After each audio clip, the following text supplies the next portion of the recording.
Hello everyone, this is Vinima Singh, your history mentor for class 12। Chapter start कर चुके हैं हम already. Chapter 1 start, this is last part, fourth part, first chapter beads and bones का।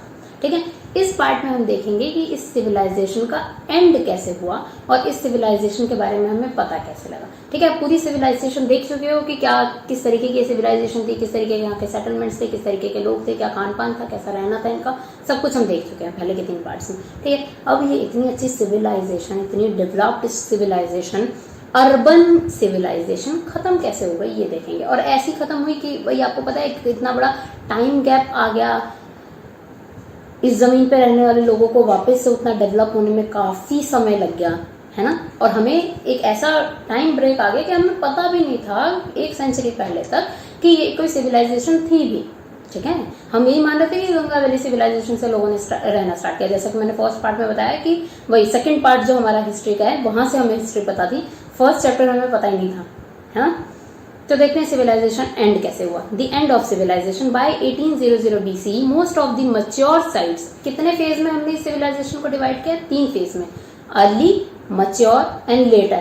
Early phase जब ये civilisation शुरू हुई है बस ना, मैच्योर फेज जब ये अपनी पीक पे चली गई है, बिल्कुल अपनी ऊंचाइयों तक पहुंच गई है, सारा डेवलपमेंट हो चुका था, अच्छा खासा लाइफस्टाइल था, सब कुछ यहाँ का। और लेटर फेज जब ये सिविलाइजेशन डिक्लाइन होने लगे। हमने अपने चैप्टर में या आपको अपने चैप्टर में सिर्फ मैच्योर फेज कवर करना है। ठीक है, बट क्योंकि हम एंड की बात कर रहे हैं तो थोड़ा सा लेटर फेज की तरफ को जा रहे हैं हम। ठीक है, 1800 BC most of the mature sites in regions such as Cholistan has been abandoned। Later time आते आते तक कई सारी साइट्स खत्म होने लगी थी। ठीक है, वहां से सेटलमेंट हटने लगा था। फॉर एग्जांपल चोलिस्तान, ये पाकिस्तान में पड़ता है अभी के टाइम पे, वहां से लोगों ने शिफ्ट होना शुरू कर दिया था। क्या रीजन था एग्जैक्ट हमें नहीं पता, but due to some reasons लोगों ने शिफ्ट होना शुरू कर दिया था। कई सारी साइट्स खाली हो गई थी, लोगों ने खाली कर दी थी वो साइट्स, जिसमें एक अच्छा नाम है चोलिस्तान का। चोलिस्तान को पूरी तरीके से खाली कर दिया गया। There was an expansion of population into new settlements in Gujarat, Haryana and western Uttar प्रदेश।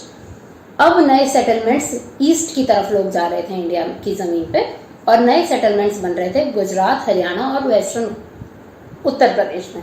ठीक है, जो पाकिस्तान की तरफ हम सेटलमेंट देख रहे हैं, लोग अब वहां से शिफ्ट होके इस तरफ को शिफ्ट होना शुरू हो रहे थे। Few sites that continue to be occupied after 1900 BC, there appears to have been a transform of material culture. जो साइट्स कंटिन्यू थी भी, कई साइट्स तो खत्म ही हो गई, कुछ साइट थी जो लेटर फेज तक कंटिन्यू हुई, मतलब उन साइट पे लेटर फेज में भी लोग रह रहे थे। बट जो यहाँ का डिस्टिंक्टिव फीचर था वो फीचर अब लोगों की लाइफस्टाइल से हट गया था। क्या फीचर था? जैसे uniform weight, seals, beads, writing, long distance trade, craft specialisation, craft production जो हमने देखा, ये सब धीरे धीरे खत्म हो रहा था यहाँ पे। ठीक है, क्राफ्ट प्रोडक्शन से क्वेश्चन याद आया। क्राफ्ट प्रोडक्शन के लिए कौन सी साइट फेमस थी यहाँ पे मैच्योर फेज में? That was Chanhudaro. नाम याद रखेंगे हम। ठीक है, एक पार्ट में कवर कर चुके हैं चान्होदारो को। चलिए आगे चलते हैं। इन जनरल अगर बात करें तो जो यहाँ के मेजर कंस्ट्रक्शन थे, हाउस बनाने की जो टेक्निक थी, या लार्ज पब्लिक सेटलमेंट्स जो हम देख रहे थे। क्या पब्लिक सेटलमेंट्स देख रहे थे? जैसे ग्रेट बाथ, ग्रेट ग्रेनरी, ये सब चीजें अब खत्म हो रही थी। लेटर फेज तक आते आते लोगों का लाइफस्टाइल चेंज हो गया था, इस तरीके का नहीं था। जो लाइफस्टाइल पहले अर्बन लाइफस्टाइल था, मतलब जो पहले शहरीकरण था, यहाँ पे शहरों में लोग रह रहे थे, लेटर फेज तक आते आते रूरल हो गया, गांव की तरफ, गांव जैसा सेटलमेंट हो गया यहाँ पे। ठीक है, यूजुअली जब डेवलपमेंट होता है तो क्या होता है कि हम गांव से शहर की तरफ बढ़ते हैं या अपने गांवों को शहर की तरफ बनाने की कोशिश करते हैं, तब हमारा डेवलपमेंट हो रहा होता है। यहाँ देखो शहर खत्म होकर गांव बन रहे हैं, दैट मीन्स धीरे धीरे यहाँ की सिविलाइजेशन का डिक्लाइन होने लगा है लेटर फेज में। रीजंस जो कहे जाते हैं हमें एग्जैक्ट रीजन नहीं पता, क्योंकि एक तो टाइम गैप बहुत ज्यादा आ गया है, हम स्क्रिप्ट्स नहीं पढ़ पाए हैं, उस टाइम के बारे में हम जानते नहीं है, कहीं और किसी और बुक्स में या ट्रैवलॉग्स में हमें मिलता नहीं है सिविलाइजेशन के बारे में लिखा हुआ। इस वजह से हमें बहुत ज्यादा नहीं पता कि ये सिविलाइजेशन एंड क्यों हुई। बट कुछ रीजंस बताए जाते हैं, दैट इज क्लाइमेटिक चेंज। हो सकता है क्लाइमेट में किसी तरीके का चेंज आया हो, गर्मी बहुत ज्यादा हो गई हो, टेम्परेचर बहुत हाई रहने लग गया हो, अब लोगों की लाइफस्टाइल मुश्किल हो रही हो कुछ रीजन्स में रहना, इस वजह से कुछ साइट्स को खाली कर दिया गया होगा। कुछ एरियाज में हो सकता है डिफॉरेस्टेशन हो गया हो, इसीलिए कहते हैं पेड़ मत काटिए, पेड़ उगाइए, जितने ज्यादा हो सकता है पेड़ उगाइए। डिफॉरेस्टेशन होने लगा होगा तो लोगों को मुश्किल हो रही होगी रहने में, है ना। डिफॉरेस्टेशन क्या है? जंगलों का कटना, फॉरेस्ट का कम होना, इस वजह से फिर लोगों को शिफ्ट होना पड़ा होगा। एक्सेसिव ब्लड, एक्सेसिव फ्लड, बहुत तगड़े लेवल पे बाढ़ आई हो, ठीक है, कई साइट्स में हो सकता है कि बहुत बड़े लेवल पे बाढ़ आई हो जिस वजह से लोगों को वहां से हटना पड़ा हो। रिवर्स का शिफ्ट होना या खत्म होना, कई बार देखिए पूरी सिविलाइजेशन इंडस वैली सिविलाइजेशन है, ये सिंधु नदी के पास है ये सिविलाइजेशन, है ना, सिंध एंड उसकी ट्रिब्यूटरीज, इंडस और उसकी ट्रिब्यूटरीज के पास पूरी ये सिविलाइजेशन शुरुआती टाइम में बसी थी। बट अगर रिवर सूखने लग जाए या रिवर कई बार अपना रास्ता भी बदलने लगते हैं, अगर ये दोनों केस होंगे तो लोगों को वहां से शिफ्ट होना पड़ेगा, ठीक है। जैसे एक रिवर है, आप ऋग्वेद में पढ़ोगे, आगे के चैप्टर्स में पढ़ोगे, आगे की हमारी जो सबसे पहली बुक रिलीजियस बुक मानी जाती है दैट इज, या ancient one of the ancient book मानी जाती है दैट इज ऋग्वेद, ठीक है। उस वेद में, उस बुक में एक सरस्वती रिवर के बारे में बताया हुआ है, उसकी जगह भी बताई हुई है कि कहाँ पे वो सरस्वती रिवर है। बट जब आज के टाइम पे हम देखते हैं तो वैसी कोई रिवर है ही नहीं, हाँ, बट ये एविडेंस मिल रहे हैं कि यहाँ पे एक टाइम पे शायद कोई रिवर थी, दैट मीन्स रिवर्स खत्म भी होती थी। तो हो सकता है यहाँ पे भी कुछ रिवर्स रही हो जो खत्म हो गई हो, या जिन्होंने अपना रास्ता बदल दिया हो तो लोगों को शिफ्ट होना पड़ गया हो। कुछ एविडेंस ऐसे भी मिलते हैं कि शायद यहाँ पे कुछ इन्वेजन्स भी हुए थे, मतलब बाहरी आक्रमण भी हुए थे यहाँ के लोगों पे, ठीक है। तो ये भी कुछ है। बाकी जो मेजर एविडेंस हैं जो बताते हैं कि डिसअपियर हो गया, या आपसे क्वेश्चन पूछे जाएं कि क्या एविडेंसेस हैं जिनसे हमें पता लगता है कि ये सिविलाइजेशन अब डिसअपियर हो रही है, खत्म हो रही है, या अपने एंड की तरफ जा रही है, ये हमें कैसे पता लग रहा है। Seal, script, distinctive beads, pottery या स्टैंडर्डाइज वेट्स, जो भी चीजें थी, सिटीज, इनका डिक्लाइन होना, अबेंडेंड होना हमें दिखा रहा है या एविडेंस दे रहा है सिविलाइजेशन के एंड होने का, ठीक है। और ऐसा एंड हुआ कि 1 मिलेनियम BC, कई सालों तक, हमें सेंचुरी लग गई वापस से वैसे शहर बनाने में, वापस से वैसी सिटीज बनाने में, ठीक है। एक पैराग्राफ यहाँ पे दिया हुआ है, मैंने पहले कहा कोई भी एग्जॉर्ब हमें छोड़ना नहीं है, कोई भी सोर्स छोड़ना नहीं है। इन सोर्स से क्वेश्चन आते हैं एग्जाम में, एज इट इज ये सोर्स एग्जाम में आ जाते हैं जिनसे आपको क्वेश्चन करने होते हैं। 11th क्लास में आपने देखा होगा इस तरीके का, है ना। एविडेंस ऑफ इन्वेजन, ये लिखते हैं GF डेल्स, इनकी एक राइटिंग में नाम है the mythical massacre at Mohenjodaro, 1964 में इन्होंने ये लिखा, जिसमें ये बता रहे हैं कि मोहनजोदारो में हमें एविडेंस मिल रहे हैं किसी इन्वेजन होने का, कोई तगड़ा आक्रमण होने का हमें यहाँ पे संकेत मिलता है। कैसे? ये नाम ही मैंने पहले बताया ना आपको कि नाम मोहनजोदारो, वर्ड का मतलब है डेड माउंट, मृत का टीला। यहाँ पे डेड बॉडीज बहुत मिली है, ठीक है। इनफैक्ट कई डेड बॉडीज, ये पैराग्राफ आप पढ़ोगे तो पता लगेगा कि कई में सिर्फ छाती मिल रही है, कई में कटे हुए हाथ मिल रहे हैं, कटे हुए सर मिल रहे हैं, कई गलियों में, एक गली में 14-16 डेड बॉडी मिली है एक साथ, ठीक है, जिनका ढंग से क्या एक जो रिचुअल परफॉर्म किया जाता है, इनके में रिचुअल जो परफॉर्म किए जाते थे, जो हमने आगे की डेड बॉडीज देखी, जैसे हमने बेरियल्स देखे कि प्रॉपर दफन किया जा रहा है, उनके साथ बर्तन रखे जा रहे हैं, चीजें रखी जा रही है, कुछ रिचुअल परफॉर्म करके देन उस डेड बॉडी को दफनाया जा रहा है।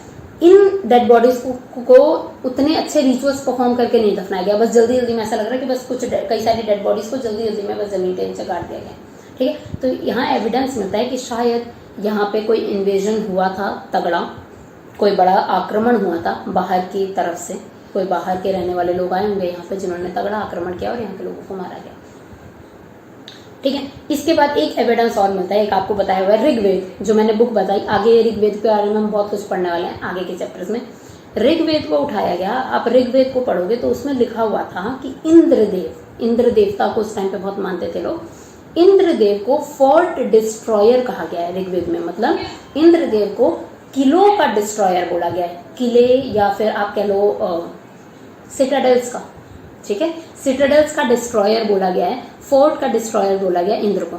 जब शुरू के टाइम पे, जब हमें हड़प्पन सिविलाइजेशन के बारे में नहीं पता था, तब जब हम इस ऋग्वेद को पढ़ते थे तो समझ नहीं आता था कि ये किलों का डिस्ट्रॉयर, कौन से किले डिस्ट्रॉय कर सकते हैं इंद्र, किस किलो की बात हो रही है डिस्ट्रॉय करने की, क्योंकि ऐसा कुछ दिख तो रहा नहीं कि किसी किले को भगवान इंद्र आके डिस्ट्रॉय कर रहे हैं। हड़प्पा सिविलाइजेशन कुछ इशारा दे रहा है कि यहाँ पे, ये बुक किसने लिखी थी? आर्यंस ने, आर्यंस बाहर से यहाँ पे आके सेटल हुए थे, ठीक है। तो कुछ इशारा यहाँ पे शायद इस तरीके का भी हमें मिल रहा है कि मे बी आर्यंस, ये जो बाहर से आके यहाँ पे सेटल हुए, हो सकता है ये जो इंद्र देवता ये बता रहे हैं, सिटाडेल्स का, फोर्ट का डिस्ट्रॉयर जो बता रहे हैं, हो सकता है इनका कुछ अटैक या कुछ इनका कांटेक्ट हुआ हो हड़प्पन्स के साथ, कोई वॉर हुई हो, इन्होंने शायद मारा हो, शायद भी सब कुछ है, क्लियर नहीं पता, और फोर्ट वगैरह को डिस्ट्रॉय किया हो, या वो फोर्ट में रहने वाले लोगों को नेगेटिवली देखते थे, ठीक है, उनको मारने के वे में देखा करते थे। इसलिए में भी इंद्रदेव को इस तरीके का बताया हुआ है कि ये फोर्ट के डिस्ट्रॉयर है, फोर्ट में रहने वालों को डिस्ट्रॉय करते थे। ठीक है, तो एक पैराग्राफ जरूर पढ़िएगा, एग्जाम में आता है ये। Discovering of civilisation, how we know about this civilisation, इस सिविलाइजेशन के बारे में हमें पता कैसे लगा। सबसे पहले कनिंघम के कंफ्यूजन से शुरू होता है सिविलाइजेशन। फर्स्ट पार्ट में हमने इसको भी कवर किया था कि कनिंघम को एक ये सील मिली थी, है ना, ये सील मिली थी, इंग्लिशमैन ने लाके सील दे दी, इनको इसलिए दी क्योंकि ये ASI के फर्स्ट डायरेक्टर जनरल थे, इनको लाके सील दे दी गई कि सर ये सील मिली है। इन्होंने इस सील को समझा और इसका ये समझा कि इसका कुछ हिस्टोरिकल कुछ वैल्यू है इसकी, ठीक है, काफी पुराना सील है, बट जिस टाइम पीरियड में इन्होंने इस सील को रखा वो गलत था, क्योंकि इनको पता यही था कि इंडिया की हिस्ट्री शुरू होती है गंगा वैली सिविलाइजेशन से, उससे पहले का तो कुछ ये जानते थे नहीं। और इनकी स्टडी का एक तरीका था, ये बुद्धिस्ट बुक्स को बहुत फॉलो करते थे, देखते थे, पढ़ते थे। क्या हुआ था कि 3rd 4th चैप्टर में आप फिर यही चीज देखोगे, जब गंगा वैली सिविलाइजेशन यहाँ पे है, गंगा वैली के पास जितनी सिटीज वगैरह थी उसमें जब लोग रहते थे, तो बड़े सारे चाइनीज बुद्धिस्ट यहाँ पे आके विजिट करते हैं, ठीक है, इंडिया में बुद्धिज्म का इमर्जेंस होता है, आगे आप पढ़ोगे तो बड़े सारे चाइनीज बुद्धिस्ट यहाँ पे आते हैं और वो बुक्स लिखते हैं। तो कनिंघम उन बुक्स को बड़ा पढ़ा करते थे, ठीक है। एक होता है ना कि आप इंडिया में रहते हुए हम एज इंडियन एक बुक लिखें, और एक कोई और इंडिया में घूम के गया उसने बुक लिखी, दोनों में कुछ फर्क जरूर रहता है। हम अपनी चीजों को कवर करेंगे, जस्टिफाई करेंगे, बट जो बाहर से आया है उसने जो देखा वो एज इट इज लिख रहा होगा, है ना। तो ये थोड़ा चाइनीज बुद्धिस्ट पिलग्रिम्स को बड़ा फॉलो करते थे, उन बुक्स को पढ़ते थे, और उन बुक्स को पूरी तरीके से हर जगह पढ़ लिया था, उसमें हड़प्पा के बारे में तो कोई लिखा ही नहीं था, तो इन्होंने इस चीज को फॉलो समझा नहीं इसकी वैल्यू, ठीक है, गलत टाइम पीरियड में डाल दिया इस सील को, because he placed it in the time from which he knew Ganga valley civilisation, क्योंकि ये गंगा वैली ही सिविलाइजेशन को जानते थे, इससे ज्यादा तो ये जानते थे नहीं। आगे चलते हैं, a new old civilisation, topic से पता लग रहा है हमें एक नई पुरानी सिविलाइजेशन मिली, ठीक है, एक पुरानी सिविलाइजेशन के बारे में पता लगा। सबसे पहली साइट जो मिली थी हड़प्पा, इसको खोजने वाले कौन थे, हमने पहले ही बोला दयाराम साहनी, ये नाम हम याद रखेंगे। नेक्स्ट ईयर ही मोहनजोदारो को खोज लिया गया, जो ढूंढा था राखलदास बनर्जी ने, तो राखलदास बनर्जी जी का नाम और दयाराम साहनी जी का नाम आप जरूर याद रखेंगे। स्पेशली आपको 12th क्लास में, जैसे 11th क्लास में आपने एक प्रोजेक्ट बनाया था, वैसे 12th क्लास में भी आप एक प्रोजेक्ट बनाओगे, कोई एक टॉपिक चूज करोगे और उस पर आप एक प्रोजेक्ट बनाओगे, जिसके लिए at the end of the year externals आते हैं, वो आपसे क्वेश्चंस पूछेंगे, आपके प्रोजेक्ट को देखेंगे, वाइवा पूछा जाएगा आपसे, है ना, वाइवा चलता है आपका। अगर आप इस चैप्टर पे या इनमें से किसी टॉपिक पे अपना प्रोजेक्ट बना रहे हो तो ये क्वेश्चंस बहुत बहुत बहुत इंपॉर्टेंट है, एग्जाम के पॉइंट ऑफ व्यू से तो है ही, बट अगर ये टॉपिक आप चूज करते हो अपने प्रोजेक्ट के लिए तो ये बहुत इंपॉर्टेंट है, ठीक है। कुछ चीजें, ये नाम दयाराम साहनी जी का, राखलदास बनर्जी जी का, अलेक्जेंडर किनिंघम का, आगे भी कुछ नाम आप देखने वाले हो, जॉन मार्शल, व्हीलर का नाम आप देखोगे, इन सब के बारे में आपको जरूर जान के रखना है, ठीक है। तो ये 2 नाम हो गए जो बड़े इंपॉर्टेंट नाम थे। इसके बाद हम आगे चलते हैं, एक नाम आता है, एक से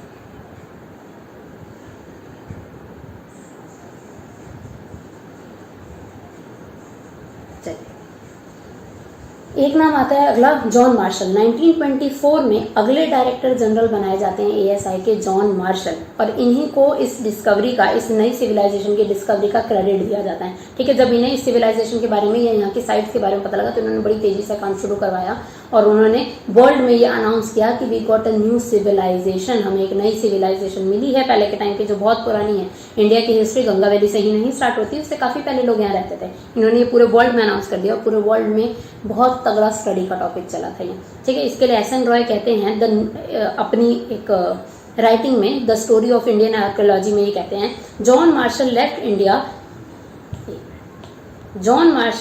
India 3000 year older than he had found her. 3000 साल पहले की हिस्ट्री आगे रखी इंडिया के जॉन मार्शल ने, ठीक है।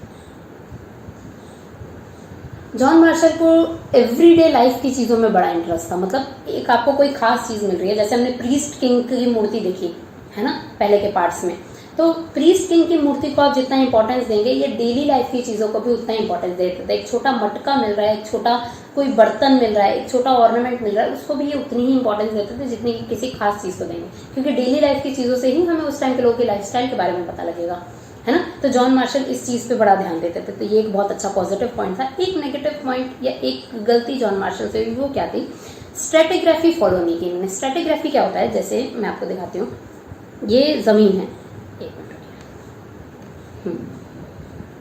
ये ज़मीन है फॉर एग्जांपल, ठीक है, ये ज़मीन के नीचे की मिट्टी है, अपना नीचे का लेयर है। ज़मीन के नीचे आपको कुछ चीज़ें मिलती हैं, जैसे फॉर एग्जांपल यहाँ पे कुछ मटका रखा हुआ है, ठीक है, उसके नीचे गए तो कुछ कॉइन्स हैं, उसके नीचे गए तो और कुछ सील्स मिल रही हैं, उसके नीचे गए और मटके मिल रहे हैं, ठीक है, और बर्तन मिल रहे हैं, और नीचे। आपने जब एक्सकवेशन शुरू किया, आपने जब खुदाई यहाँ से शुरू करी, खुदाई शुरू करी, तो सबसे पहले इन्हें कुछ बर्तन मिले, इन्होंने इन्हें निकाल के यहाँ रख दिया। आगे ये गए, इन्हें फिर कुछ बर्तन मिले, इन्होंने निकाल के उन्हें यहाँ रख दिया। फिर जो मिला, कुछ सील्स मिले, उन्हें यहाँ रख दिया। जो फिर पॉट मिले, उनको यहाँ रख दिया, और जब चीज़ें मिली उनको यहाँ रख दिया। सब चीज़ों को इन्होंने एक साथ रख दिया।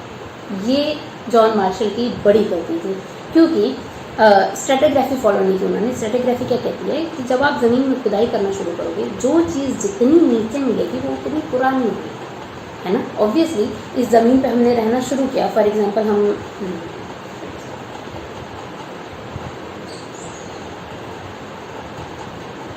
हाँ, इस ज़मीन पे हमने रहना शुरू किया, किसी भी इस ज़मीन पे हमने रहना शुरू किया, ठीक है। अब इसके बाद यहाँ पे कुछ चीज़ें फेंक दी गई, धीरे धीरे और सेटलमेंट हुए, लोग और रहना शुरू हुए, तो ज़मीन के ऊपर एक लेयर बन जाती है।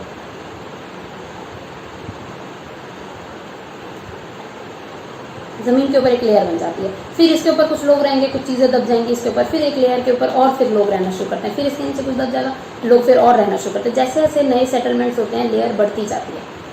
खुदाई करते हुए जितना नीचे आप जाओगे उतनी पुरानी चीज़ मिलेगी। इन्होंने क्या किया, इन्हें कायदे से ये करना चाहिए था, फर्स्ट लेयर में जो चीज़ें मिली थी उन्हें अलग रखना था, सेकंड लेयर में जो चीज़ें मिली उन्हें अलग रखना था, ताकि हम टाइम पीरियड समझ पाते कि अच्छा पुराने टाइम का ये है, उसके बाद के टाइम का ये है, उसके बाद का टाइम का ये है, इनके बीच का डिफरेंस समझ पाते हैं। पर इन्होंने स्ट्रेटेग्राफी फॉलो ना करके गलती कर दी, एक साथ सब कुछ कर दिया, ठीक है। तो एक ये जॉन मार्शल की क्वेश्चन आ जाता है स्ट्रेटेग्राफी पे, ठीक है। तो जॉन मार्शल का एक ये थोड़ा सा हम गलती देखते हैं, नेगेटिव पॉइंट की तरह देखते हैं इस चीज़ को, खरीद सकते हैं। New techniques and questions. इसके बाद एक और डायरेक्टर जनरल बनते हैं 1944 में, इनका नाम था R.E.M. व्हीलर। व्हीलर का नाम ज़रूर याद रखेंगे।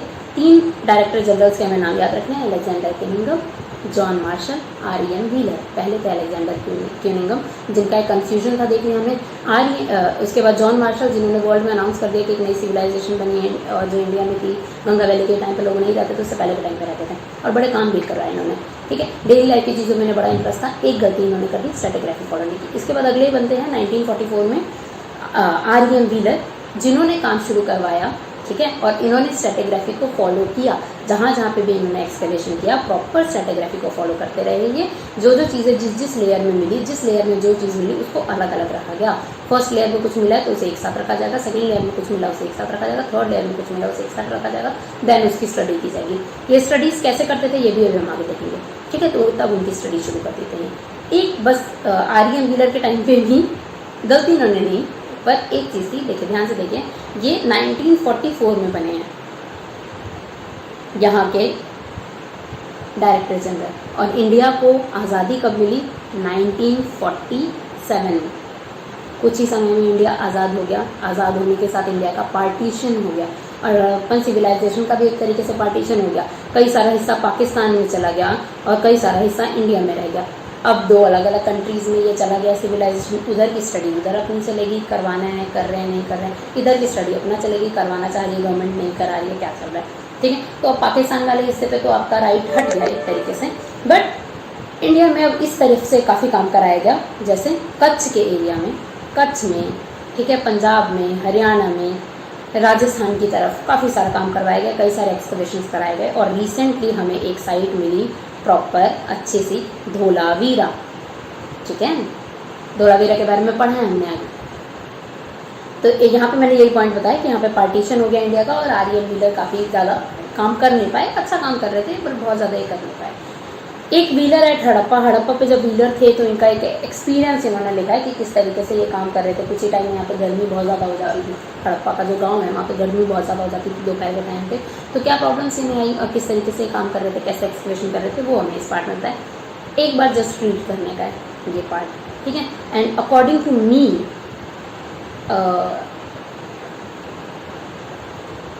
एविडेंस ऑफ इन्वेजन इम्पॉर्टेंट है, ठीक है। आगे का जो एक और हम पढ़ेंगे ये भी इम्पॉर्टेंट सोर्स हैं, जो पीछे के पार्ट्स में हमने पढ़े वो भी इम्पॉर्टेंट सोर्स थे। व्हीलर एट हड़प्पा, किसी को भी हम नॉन इम्पॉर्टेंट नहीं कह सकते, बट इसमें बहुत खास इन्फॉर्मेशन को, बहुत ज़्यादा कुछ इन्फॉर्मेशन नहीं मिली, जस्ट इनका एक एक्सपीरियंस लिखा हुआ है कि जब ये हड़प्पा पे थे तो कैसा एक्सपीरियंस इन्होंने फेस किया। पढ़ेंगे ज़रूर आप, ठीक है, एक बार सेल्फ रीड करके रखेंगे। चलिए, piecing of problem of piecing together the past की इतने सारी चीज़ें आपको मिल रही हैं, इनको साथ में कैसे करें, कैसे समझें, क्या पहले का है क्या बाद का है, किस तरीके से ये काम एक्सकवेटर्स करते थे, ये बताया गया आपको। सबसे पहले इंडिया में हमें स्क्रिप्ट मिली, बट नेगेटिव पॉइंट, स्क्रिप्ट को हम पढ़ नहीं पाए, अनडिसिफर्ड है अभी तक। ऑर्गेनिक मटीरियल जो उस टाइम पे होते होंगे, ऑर्गेनिक मटीरियल जो उस टाइम के होते होंगे, उन मटीरियल्स को, वो मटीरियल्स डीकम्पोज हो जाते होंगे जो हमें नहीं मिले। ऑर्गेनिक मटीरियल उस टाइम का कोई भी हमें नहीं मिला, क्यों? क्योंकि ऑर्गेनिक मटीरियल डीकम्पोज हो जाता है, वो मिट्टी में मिल जाता है, मिट्टी बन जाता है किस टाइम का, है ना। यूजफुल जो चीज़ें होंगी, यूजफुल चीज़ों को वो लोग फेंकते नहीं थे, रिसाइकल करके फिर से यूज़ कर लेंगे, है ना। सिर्फ और सिर्फ जो चीज़ें हमें मिली अपनी स्टडी के लिए, दैट वाज वेस्ट मटीरियल, सिर्फ और सिर्फ वेस्ट मटीरियल ही हमें मिला जिसके बारे में हम जानते हैं और जिसके बेस पे हमें पूरी सब अपनी स्टडी करनी है। वेस्ट मटेरियल में भी ऑर्गेनिक मटेरियल तो खराब हो गया, जो नॉन ऑर्गेनिक होगा, जो मिट्टी में सर्वाइव कर सकता है, सिर्फ वही चीज़ें हमें मिली जो सर्वाइव कर सकी, और आज की स्टडी हमारी उन्हीं पे है, उन्हीं के बेस पे जितना जान पाए हम जान पाए, ठीक है।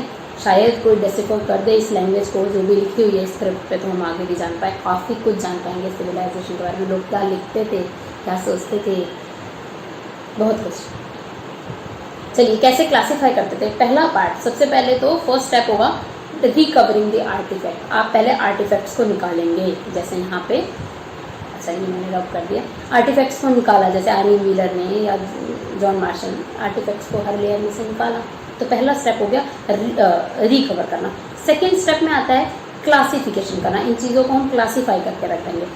उसके बाद थर्ड स्टेप में आएगा डिसाइड करना कि ये चीज़ टूल है, रिचुअल यूज़ के लिए है, या दोनों यूज़ के लिए थी, ठीक है। जो भी सामान आपको मिला ये टूल की तरह यूज़ करते थे या किसी रिचुअल के लिए यूज़ करते थे, डेली लाइफ में यूज़ करते थे, या दोनों की तरह यूज़ हो रहा है, क्या यूज़ क्या है, यूज़ समझना उस चीज़ का। फोर्थ स्टेप में investigating the artefact in which the context it was found.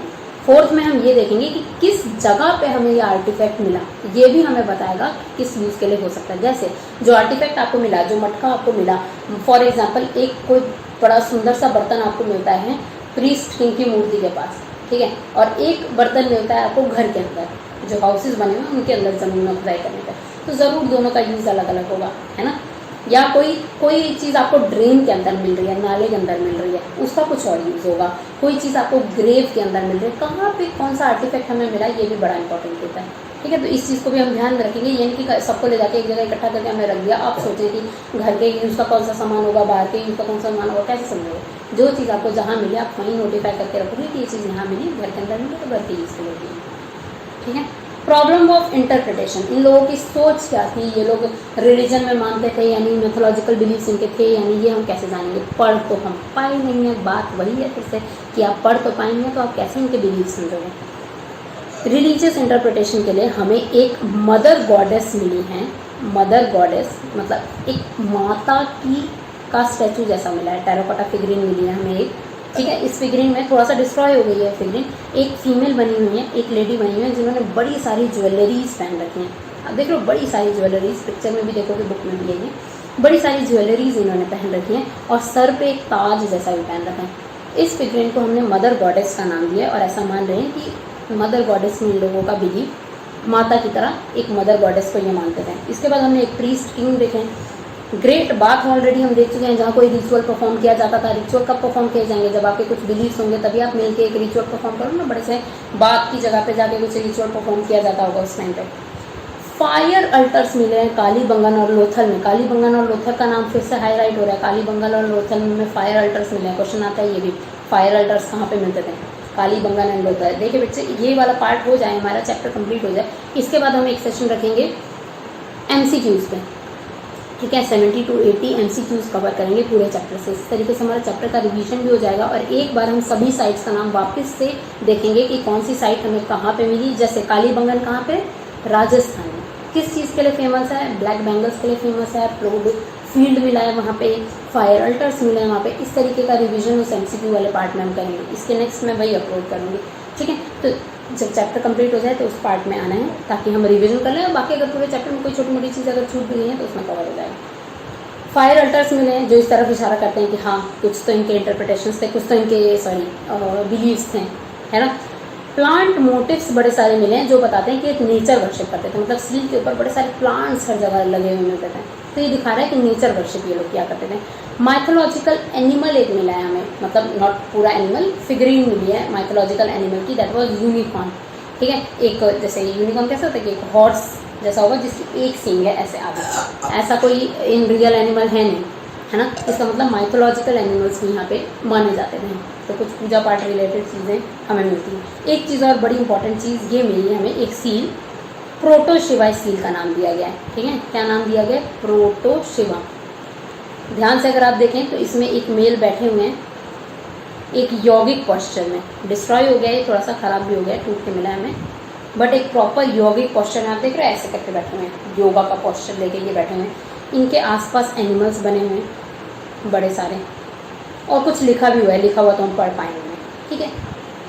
इस फिगर को पशुपतिनाथ की तरह भी बोला गया है। पशुपतिनाथ इज जानवरों के देवता, ठीक है। प्रोटोशिवा, थोड़ा सा ये हिंदुज्म के डेटी शिव से रिलेट करके देखे गए हैं, ठीक है। नॉट शिव की तरह नहीं बोला जा रहा है, इसलिए प्रोटोशिवा नाम दिया गया, ठीक है। नॉट एज शिव नहीं मान रहे, बट हाँ उन्हीं का कुछ अर्ली बिलीव जैसा दिख रहा है कि उस टाइम पे भी कुछ बिलीव था पशुपतिनाथ का।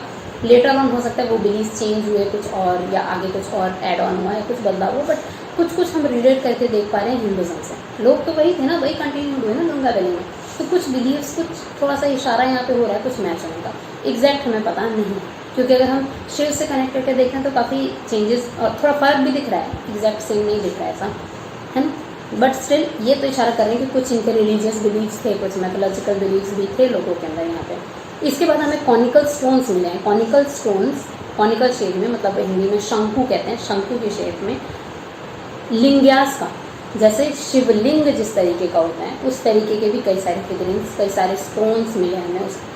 उसके लिए आपको एक पैराग्राफ दिया गया है। ये पैराग्राफ मैके नहीं दिया हुआ है, अर्ली इंडस सिविलाइजेशन से 1984 में ये लिखते हैं कि हमें यहाँ पे कई सारे कॉनिकल्स मिले हैं इस तरीके के, ये देख रहे हो, 2-2 इंच के, 1-1 इंच के छोटे छोटे ये कॉनिकल शेप में स्टोन्स मिले हैं, वो भी lapis lazuli stone, Jasper stone से, बड़े सुंदर सुंदर स्टोन से बनाए हुए हैं, जिसके लिए कह रहे हैं या तो ये लिंग्यास की तरह कुछ ऐसा होगा बिलीव जैसा, या फिर हो सकता है ये कोई बोर्ड गेम थी, बोर्ड गेम जैसा दिख भी रहा है। आप देखें यहाँ पे, ये दिख रहा है पत्थर पे रखा हुआ है, ये बॉक्सेस बने हुए हैं, कुछ हो सकता है कि लोग कुछ बोर्ड गेम खेलते होंगे, चेस वगैरह जैसा कुछ, है ना। तो बस यही है इंटरप्रिटेशंस, जो चीज़ें मिली हैं उन्हीं के बेस पर हमने अंदाज़ा लगा के जितना समझ पाए हैं सिविलाइजेशन को समझा है, जाना है। काफ़ी डेवलप्ड सिविलाइजेशन थी, अर्बन सेटलमेंट था इस सिविलाइजेशन में, शहरों में लोग रहा करते थे।